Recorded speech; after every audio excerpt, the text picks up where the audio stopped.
بسم اللہ الرحمن الرحیم۔ شروع کرتی ہوں اللہ تعالیٰ کے پاک نام کے ساتھ جو بڑا مہربان ہے، رحم فرمانے والا ہے۔ بیت اللہ کے اندر رسول صلی اللہ علیہ وآلہ وسلم نے نماز ادا فرمائی۔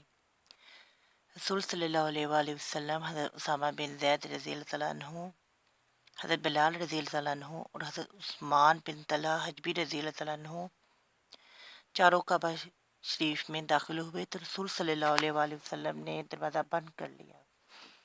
حضرت عبداللہ بن عمر رضی اللہ تعالیٰ عنہ کہتے ہیں کہ جب وہ لوگ نکلے تو میں نے حضرت بلال رضی اللہ تعالیٰ عنہ سے پوچھا کہ رسول صلی اللہ علیہ وآلہ وسلم نے کعبہ شریف کے اندر کیا کیا؟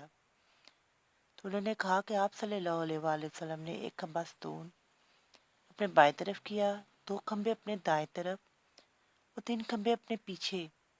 ان دنوں خانہ کعبہ 6 ستونوں پر مشتمل تھا۔ پھر آپ صلی اللہ علیہ وآلہ وسلم نے نماز پڑھی اور اپنے اور دیوار کے درمیان تقریباً 3 ہاتھ کا فاصلہ رکھا۔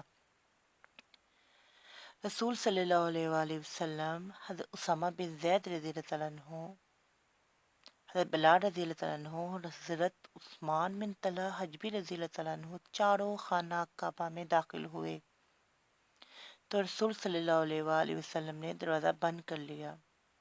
حضرت عبداللہ بن عمر رضی اللہ تعالیٰ عنہ کہتے ہیں کہ جب وہ لوگ نکلے تو میں نے حضرت بلال رضی اللہ تعالیٰ عنہ سے پوچھا کہ رسول صلی اللہ علیہ وآلہ وسلم نے کعبہ شریف کے اندر کیا کیا؟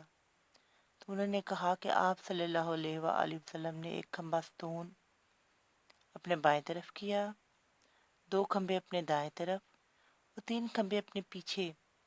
ان دنوں خانہ کعبہ شریف 6 ستونوں پر مشتمل تھا۔ پھر آپ صلی اللہ علیہ وآلہ وسلم نے نماز پڑھی اور اپنے اور دیوار کے درمیان تقریباً 3 ہاتھ کا فاصلہ رکھا۔ اللہ تعالیٰ عمل کرنے کی توفیق عطا فرمائے۔